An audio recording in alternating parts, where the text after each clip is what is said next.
people almost as if he time traveled there through some sort of enchanted backwoods. None other than Charleston White popped up on the news to complain about Go Yayo corrupting the local youth. I'm still in awe, I'm still in shock. Charleston White and Jesse Taylor, who run a local mentoring nonprofit, are amongst those calling foul on Fort Worth ISD. I done got shot when I was 15, my cousin was murdered all over this rap stuff. Wondering why the school would bring this person to speak to middle schoolers. Very distasteful, very extremely distasteful. And someone should be held accountable. I'll be honest, I was researching this video, I was not expecting Charleston White to pop up, so that had to go in there, but we will be seeing a lot more from him as this story goes on. Anywho, Go Yayo clearly didn't have it easy growing up. He came up in a Crip-affiliated neighborhood, with death being a common sight even as a child. I'm from Southside, Crip neighborhood. I just seen, like, my cousin got smoked in my face. Your cousin got killed right in front of you? Right next to me. With him later telling DJ Vlad in an interview that he was actually facing 20 years for attempted murder at the young age of 18, ultimately being lucky enough to finesse it down to a lesser charge. With this 100 IQ legal move apparently being the result of a relationship that he was having with a much older woman who was a top dog lawyer. They gave you a plea deal of 20 years. 20 years. I was going with this grown woman. I was 18. I was going with a woman that was 31. She went and got me. He tried to conquer it for a word type. My lawyer got it dropped down from attempted murder to deadly conduct. Okay, so you had to accept that. Signed for a year, got out.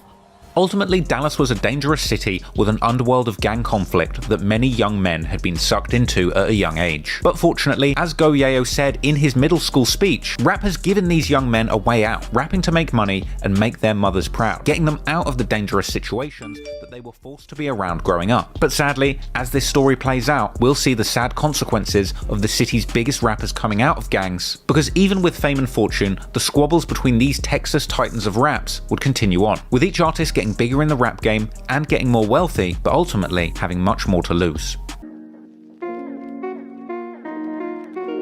There's a few more important people to discuss before we talk about the beef between Mo3 and Yella Beezy, because there's several other neutral parties that will play a big role in this story. Sean Cotton from Say Cheese, for example, a prolific interviewer who would essentially become the DJ Vlad or Zach TV of Dallas, interviewing both sides of the beefing local rap scene and inadvertently getting right in the middle of the feud, eventually even picking up the attention of the local media for giving a voice to the gang members coming out of his city. A Fort Worth man is making a living going into neighborhoods most find unsafe to tell stories about gang life. Sean Cotton runs the YouTube channel Say Cheese TV and regularly visits high crime neighborhoods looking for stories about street gangs and gang affiliated rappers. The 28-year-old quit his $7 per hour job cleaning refrigerators 6 years ago to document gang life, and now he makes up to $15,000 a month with his YouTube channel.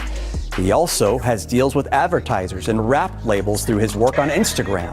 But danger is part of the job. Cotton wears a bulletproof vest and got a license to carry after a well-known Chicago blogger, Zach Stoner, was killed doing the same work just last year. My wear, for safety reasons, after my homie Zach TV, got killed, I kind of took in consideration to be more safe when I'm out in, poverty areas doing interviews.